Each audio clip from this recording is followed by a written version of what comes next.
لیکن جو 2018 کے الیکشن میں ہوا، جو اس کے بعد ہو رہا ہے، یہ بڑے واضح اس کے اندر دلائل ہیں کہ اس وقت بھی انفلوئنس فوج کا، کیونکہ آج جو پی ڈی ایم جو بات کر رہی ہے وہ یہی بات کر رہی ہے کہ جب تک ہم ملک کو آئین کے مطابق نہیں چلائیں گے، سارے ادارے آئینی حدود میں نہیں رہیں گے، تو ملک ترقی نہیں کرے گا۔ آپ نے ایک ڈیٹ دی ہے 26 مارچ کو لانگ مارچ کرے گی پی ڈی ایم، مگر اس کے اوپر وزیر داخلہ شیخ رشید صاحب کہتے ہیں کہ میں پی ڈی ایم کو کہوں گا کہ وہ لانگ مارچ جو ہے وہ ملتوی کر دے، رمضان کے بعد شروع کریں، تو اس کے اوپر آپ نے کوئی غور فکر کی ہے؟ دیکھیں، میں اس حکومت کا مسئلہ یہ ہے کہ اس حکومت کا ہر وزیر اپنے کام کو چھوڑ کر باقی ہر کام جانتا ہے، اور اس پر وہ تجزیہ بھی کرتا ہے، اس پر ریکمنڈیشنز بھی دیتا ہے، اس پر رائے بھی اپنی اظہار کرتا ہے۔ تو اگر کوئی انٹیریئر منسٹر ہیں تو اپنا کام کریں، اپوزیشن کو اپنا کام کرنے دیں، سارے وزیر اپنا کام کریں۔ آپ ہمارے دوست ہیں، سائنس اینڈ ٹیکنالوجی کے وزیر ہیں، سوائے سائنس اینڈ ٹیکنالوجی کے ہر کام وہ ان کو آتا ہے اور ہر روز بیان بھی کرتے ہیں۔ تو ہر وزیر دوسرے کا کام جانتا ہے، اپنا کام کوئی نہیں جانتا۔ ملک کے حالات آج دیکھ لیں، تو یہ ان پر تو مذاق خیز باتیں ہیں ساری۔ آپ سیاست کو اچھی طریقے سے جانتے ہیں، سونگ لیتے ہیں کہ کس طرف معاملات جا رہے ہیں۔ 26 مارچ کو آپ نے کہا ہے کہ آپ لانگ مارچ کریں گے، مگر مجھے بتائیے کہ آنے والے دنوں کے اندر کیا ہوگا؟ ایک سوچ یہ بھی تھی کہ نو کانفیڈنس موشن آ سکتا ہے وزیر اعظم کے خلاف، اور اگر نو کانفیڈنس موشن آتا ہے تو پاکستان مسلم لیگ نون اس کو سپورٹ کرے گی، مگر سپورٹ کر کے اپوزیشن میں بیٹھ جائے گی۔ آپ سمجھتے ہیں کہ نو کانفیڈنس موشن آ سکتا ہے؟ چونکہ مولانا فضل الرحمان صاحب کا یہ کہنا ہے کہ اس وقت ایسے آثار نہیں لگ رہے کہ نو کانفیڈنس موشن کامیاب ہو جائے وزیر اعظم کے خلاف۔ دیکھیں، جو ہمارے آئین میں نظام ہے نو کانفیڈنس کا، اس کی چند بنیادی ضروریات ہیں۔ وہ یہ ہیں کہ ملک آئین کے مطابق چل رہا ہو، ملک قانون کے مطابق ملک چل رہا ہو، عدلیہ آزاد ہو، میڈیا آزاد ہو، انٹیلیجنس کے ادارے اور فوج سیاست میں انٹرفیئر نہ کریں۔ یہ سب چیزیں جب ہوں گی تو آپ اس ملک پہ عدم اعتماد کر سکتے ہیں۔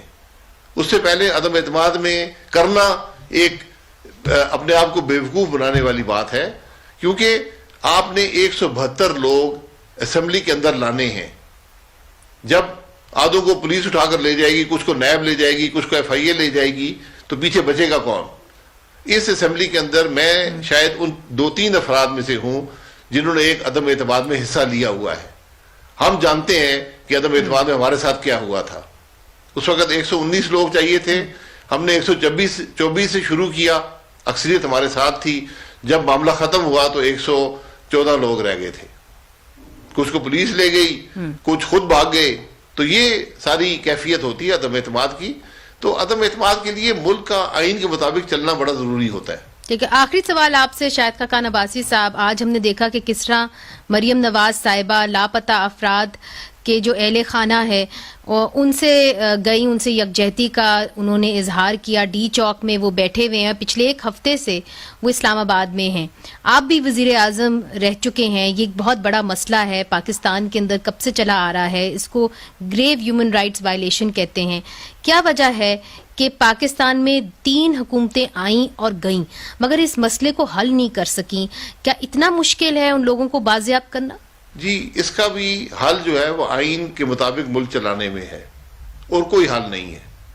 ہم نے کمیشن بھی بنایا مسنگ پرسنز کا، اس کے چیئرمین آج نیب کے چیئرمین بھی ہیں، دونوں عہدے رکھے ہوئے ہیں، اور جہاں یہ لوگ بیٹھے ہیں وہاں سے 50 میٹر سے کم پہ ان صاحب کا دفتر ہے۔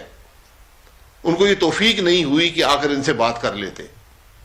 یہ اگر یہ لوگ مجرم ہیں تو ان پر الزام جرم لگائیں، ان کو پروسیکیوٹ کریں۔ یہ بدنصیبی ہے کہ آج 21ویں صدی کے اندر یہ ممالک نے یہ کام چھوڑ دیے تھے، ختم ہو گئے دنیا میں، ہم نے آج بھی وہ کام پکڑے ہوئے ہیں۔ اگر آپ کے پاس ثبوت ہے، کوئی آدمی مجرم ہے، اس کو قانون کے مطابق پروسیکیوٹ کریں، کیوں نہیں کرتے؟ ادارے بنے ہوئے ہیں، میں نے کہا مسنگ پرسنز کا ایک ادارہ موجود ہے، اس کا ایک دفتر موجود ہے، ہائی رائز دفتر ہے، اس کے اندر پورا سٹاف بیٹھا ہوا ہے۔ اس کے جو چیئرمین ہیں وہ سابق جج ہیں سپریم کورٹ کے, آج نیب کے چیئرمین بھی وہی ہیں, جی بالکل, دونوں جگہ سے تنخواہ لیتے ہیں, تو ان کو توفیق نہیں ہو سکی کہ یہاں پر آ کر کم از کم ان کی بات سن ہی لیتے. اگر کر نہیں بھی کچھ سکتے تو آ کر بات سن تو لیں. جو وزیر داخلہ ہے روز وہاں سے گزرتے ہیں, وہاں سے 1 منٹ بات سن تو لیتے ہیں نا ان کی. یہ ان مسائل کو حل کرنے کی ضرورت ہے. بالکل ہمارے سیکیورٹی کے ایشوز ہیں, ہمارے اپنے ملک کے اندر بہت سے لوگ آپریٹ کرتے ہیں, بہت سے جو لوگ یہ جو آج مسنگ ہیں یہ مجرم بھی ہوں گے, لیکن آپ کا آئین کہتا ہے کہ ڈیو پروسیس ان کا حق ہے. ہم ہمیشہ اس ملک میں ڈیو پروسیس کو بھول جاتے ہیں. جس ملک میں سابقہ وزیراعظم کو ڈیو پروسیس نہ ملے, سیاستدانوں کو ڈیو پروسیس نہ ملے, ملک کے پارلیمنٹیرینز کو ڈیو پروسیس نہ ملے, تو باقی لوگ کیا توقع کریں کہ ڈیو پروسیس کب ملے گا ان کو. بہت بہت شکریہ شاہد خاقان عباسی صاحب, آپ نے ہمیں جوائن کیا اور آپ کہہ رہے تھے کہ اس خبر میں کوئی صداقت نہیں کہ پاکستان پیپلز پارٹی نے پی ڈی ایم کو یقین دہانی کرائی ہے کہ اسٹیبلشمنٹ سینٹ کے الیکشنز میں نیوٹرل رہے گی. آپ کا یہ کہنا تھا کہ جو ماضی کا جو تجربہ ہے وہ بڑا تلخ ہے اور اس حوالے سے سینٹ الیکشنز میں کیا کچھ ہوتا رہا وہ سب کے سامنے. ناظرین ایک چھوٹا سا وقفہ لیتے ہیں اور وقفے کے بعد ایک بین الاقوامی ایشو ہے افغانستان پاکستان کے حوالے سے, اس پہ بات کریں گے وقفے کے بعد.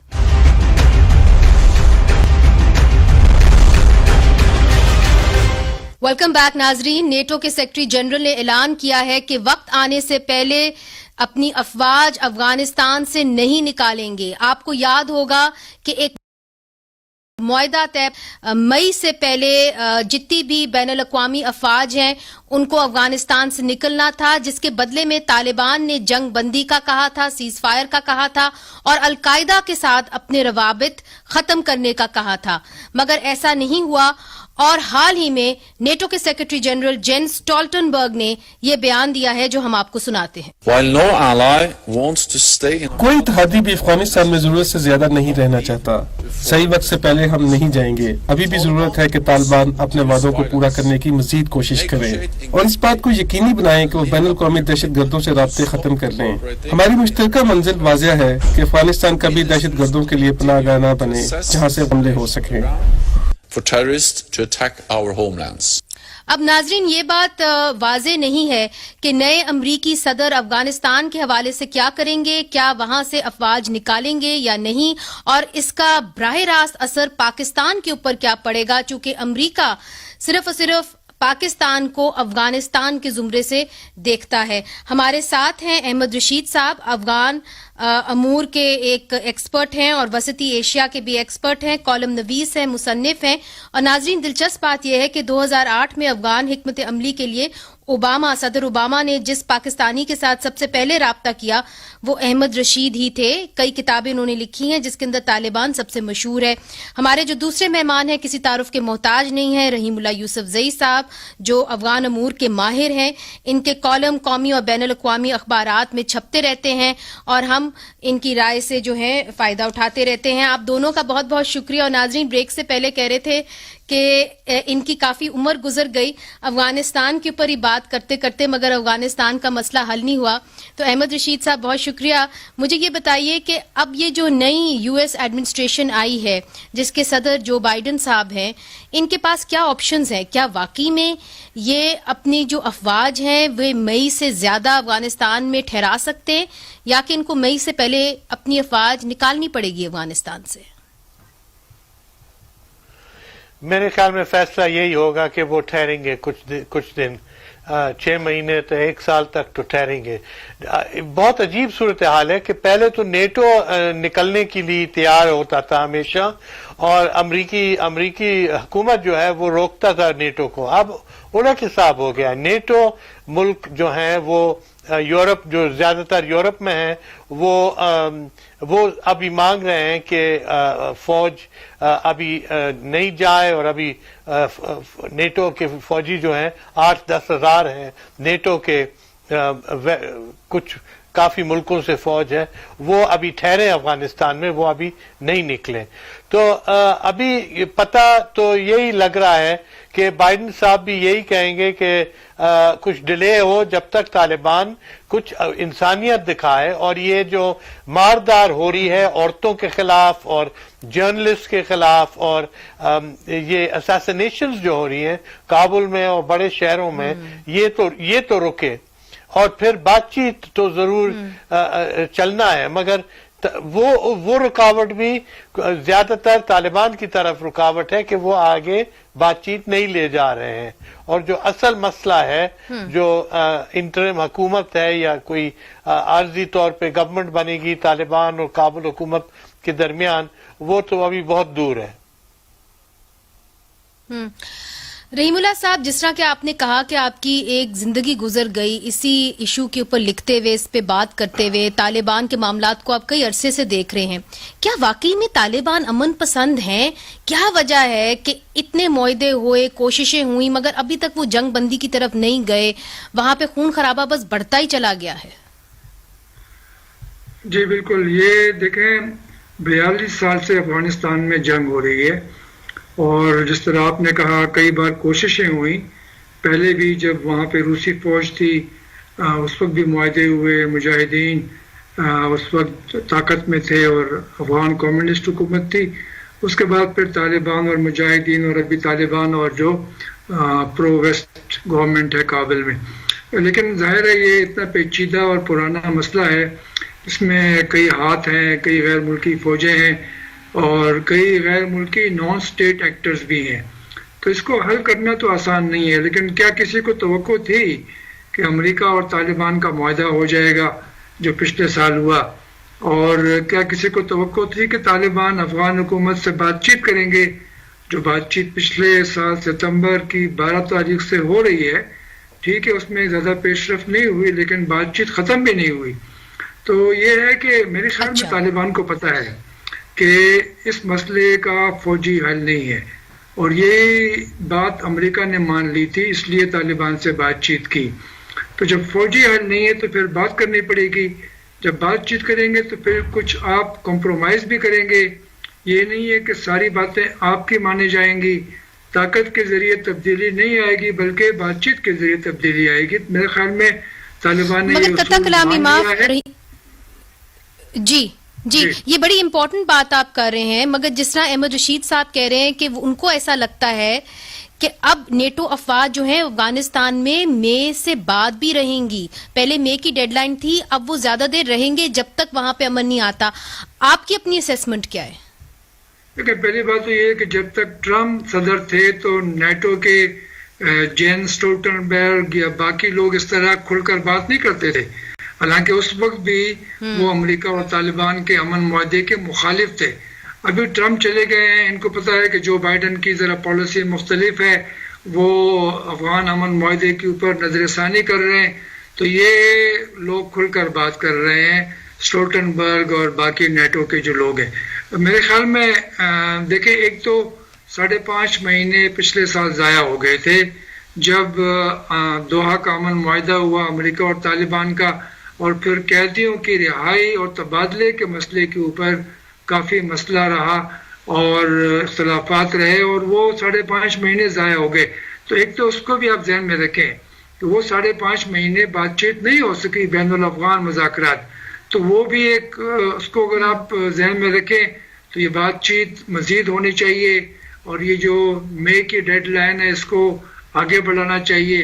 دوسری بات یہ ہے کہ امریکہ چاہے گا کہ طالبان سے مزید کچھ رعایتیں, کچھ کنسیشن حاصل کریں, اور جس طرح سٹولٹنبرگ کہہ رہے ہیں کہ طالبان اپنے حملوں میں کمی لے کر آئیں اور گڈ فیتھ میں بات چیت کریں افغان حکومت کے ساتھ. تو یہ اور جو بین الاقوامی گلوبل ٹیررسٹ گروپس ہیں ان سے اپنے رشتے توڑ دیں. تو یہ ساری تو کمٹمنٹس طالبان نے کی ہیں, اور پھر کچھ کمٹمنٹس طالبان کے بقول امریکہ نے بھی کی ہیں. اس میں ایک یہ ہے کہ مزید طالبان قیدی رہا کیے جائیں گے, اور طالبان رہنماؤں کے نام UN سیکورٹی کونسل کی بلیک لسٹ سے نکال دیے جائیں گے. طالبان کو یہ گلا ہے کہ امریکہ نے بھی اپنی کمٹمنٹس پوری نہیں کی ہیں، اس لیے میرے خیال میں طالبان اپنی کمٹمنٹس کو پورا نہیں کر رہے، دونوں کی طرف سے شکایتیں آ رہی ہیں۔ ٹھیک، احمد رشید صاحب مجھے یہ بتائیے کہ نیٹو کی اسٹریٹجی کیا ہوگی، اور جو نئے صدر آ رہے ہیں، جو بائیڈن، جن کی ایڈمنسٹریشن کو آپ اچھی طریقے سے جانتے ہیں، صدر اوباما سے آپ کی ملاقات ہوئی، آپ پہلے پاکستانی تھے جو صدر اوباما کو ملے، آپ کی اپنی اسیسمنٹ کیا ہے کہ کیا یہ مئی 2021 کے بعد بھی ادھر امریکہ میں رہیں گے، اور اگر رہیں گے تو کیا یہ انشور کریں گے کہ پہلے جنگ بندی ہو اور پھر یہ افواج کو نکالیں افغانستان سے؟ پہلی بات تو یہ ہے کہ ٹرمپ کے دور میں ٹرمپ نے کبھی نیٹو کے ساتھ کنسلٹیشن نہیں کی، صلاح مشورہ نہیں کیا، تو نیٹو سخت ناراض تھا ٹرمپ کے ساتھ، اور ان کے ساتھ کوئی بات چیت بھی نہیں تھی۔ اب جو جیسے بائیڈن صاحب آئے انہوں نے فوراً اعلان کیا کہ ہم نیٹو کے ساتھ ہیں، اور نیٹو ہمارا ایلائی ہے، ہمارا حامی ہے، اور ہم ان کے ساتھ بات چیت کریں گے۔ تو ایک تو جو بھی نیٹو کا پالیسی ہوگا وہ زیادہ تر زور امریکی پالیسی ہوگی، اور نیٹو بھی ابھی میرے خیال میں انتظار کرے گا جب تک بائیڈن اپنی پالیسی کو واضح نہیں کرے۔ شاید یہ ابھی جو میونک میں جرمنی میں جو میٹنگ ہو رہی ہے، شاید ادھر ہی کچھ ایک دو دن میں کچھ اعلان آ جائے۔ تو نیٹو جو ہے اس کو پتا ہے کہ اس کے جو فوجی ہیں افغانستان میں وہ بغیر امریکی سپورٹ کے وہ رہ نہیں سکتے۔ امریکہ کے پاس ہیلی کاپٹرز، میڈیکل ایڈ، کھانا پینا کا جو بھی کچھ سامان ہے وہ امریکہ سپلائی کرتا ہے ان کے فوجیوں کو۔ تو ظاہر ہے کہ نیٹو امریکہ کا ایک ہی پالیسی ہوگی، اور میرا لگتا یہی ہے کہ وہ ابھی ڈیلے کریں گے۔ یہ ٹرمپ کے دور میں سب سے بڑی جو غلطی امریکہ نے کہا یہ تھا کہ وہ ان نے کنسیشنز بہت دیے طالبان کو۔ وہ امریکہ کا جو فیصلہ تھا کہ یہ جو پرزنرز ہیں ان کو ریلیز کریں، اور باقی جو بھی طالبان مانگ رہے ہیں ان کو دیں، میں تو دیکھتا ہوں کہ اور امریکہ ابھی بہت رنج کر رہا ہے کہ ہم نے بہت کچھ دے دیا طالبان کو مگر واپس کچھ نہیں آیا۔ طالبان نے کوئی ہمارے ساتھ جو معاہدہ تھا نہیں کیا۔ یعنی کہ جو کچھ انہوں نے کیا اور جو معاہدہ ان کے ساتھ طے پایا اس کے تحت جو طالبان نے اپنا رول ایک ادا کرنا تھا، یعنی جنگ بندی کرنی تھی، یعنی القاعدہ سے روابط ختم کرنے تھے، وہ نہیں ہوئے۔ میں پوچھوں گی آپ دونوں سے چھوٹا سا وقفے کے بعد کہ اگر یہاں پہ بین الاقوامی افواج افغانستان میں رہے تو اس کا براہ راست اثر پاکستان کے اوپر کیا پڑے گا، یہ سب کچھ ایک بریک کے بعد۔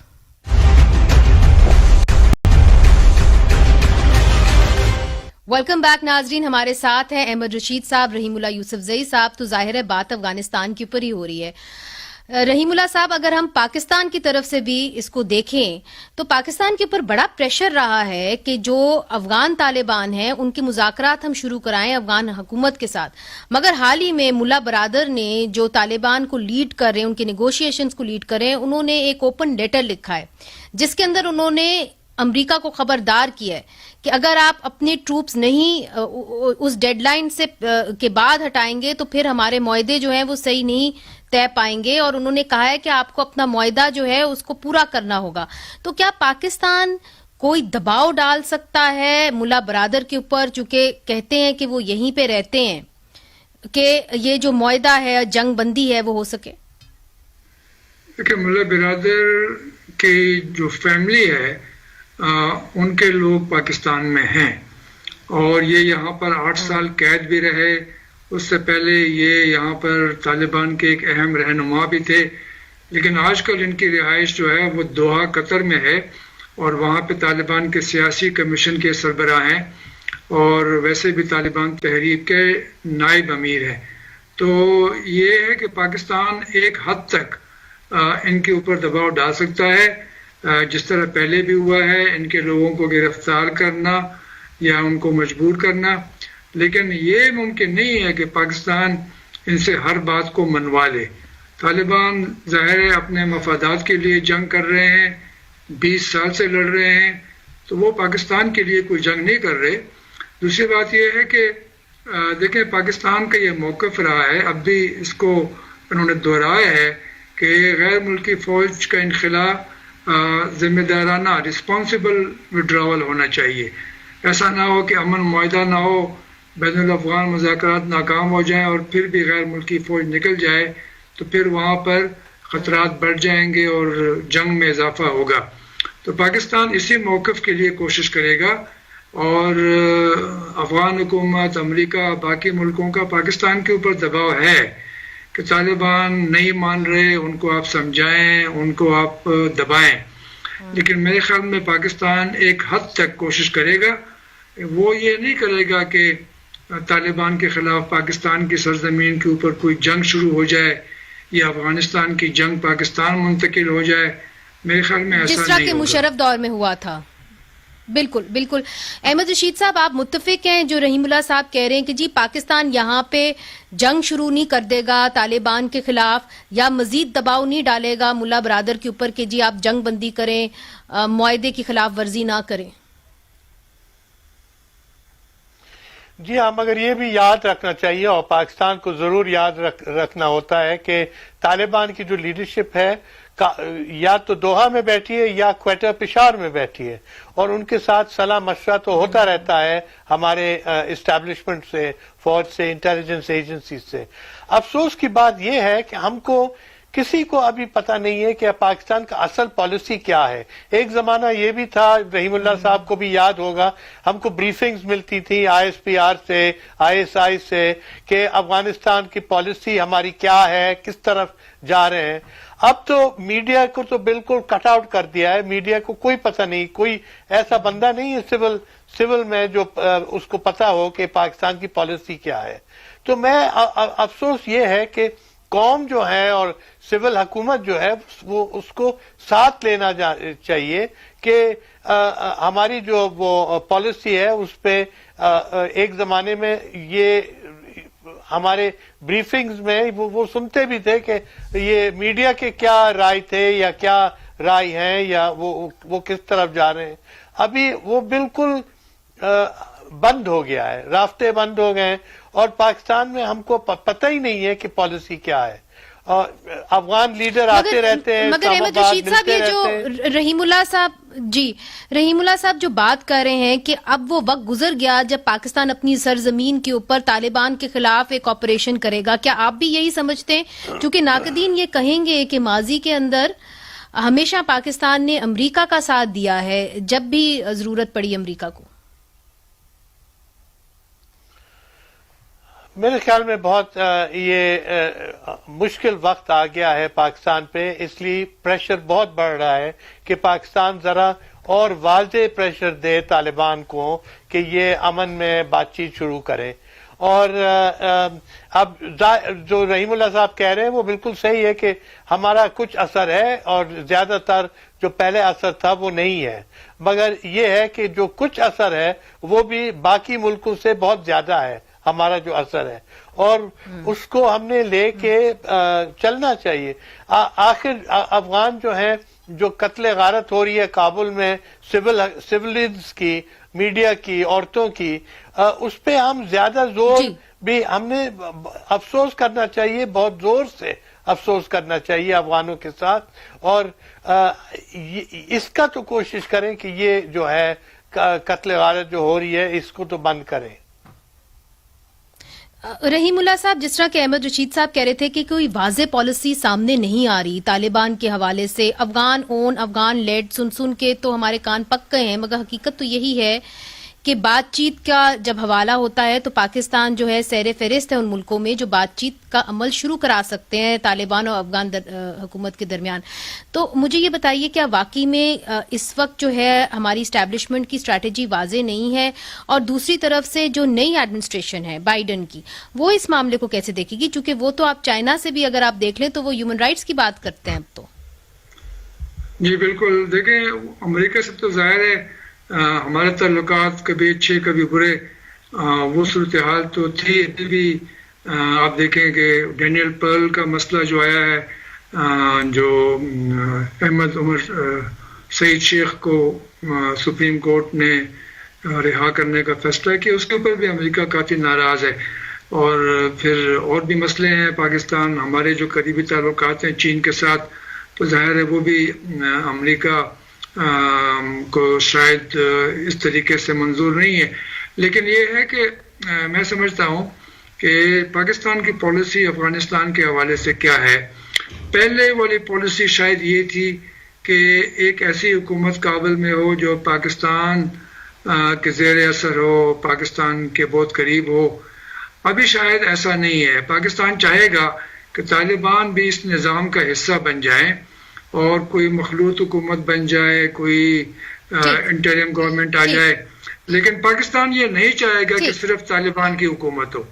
پاکستان یہ بالکل نہیں چاہے گا، کیونکہ اگر ایسا ہوا تو پھر پاکستانی طالبان کو بھی تقویت ملے گی. بہت بہت شکریہ جناب احمد رشید صاحب، جناب رحیم اللہ یوسف زئی صاحب. دونوں تجزیہ نگاروں کی یہ رائے تھی کہ امریکی افواج اور نیٹو افواج اب افغانستان میں مئی کی ڈیڈ لائن کے بعد بھی رہیں گے، جس کا براہ راست اثر اس پورے خطے کے اوپر پڑے گا. یہ ایک بہت بڑی ڈیولپمنٹ ہے، اس کے اوپر ہماری نظر بھی رہے گی. منیز جہانگیر کو آج کے لیے اجازت دیجیے. خدا حافظ.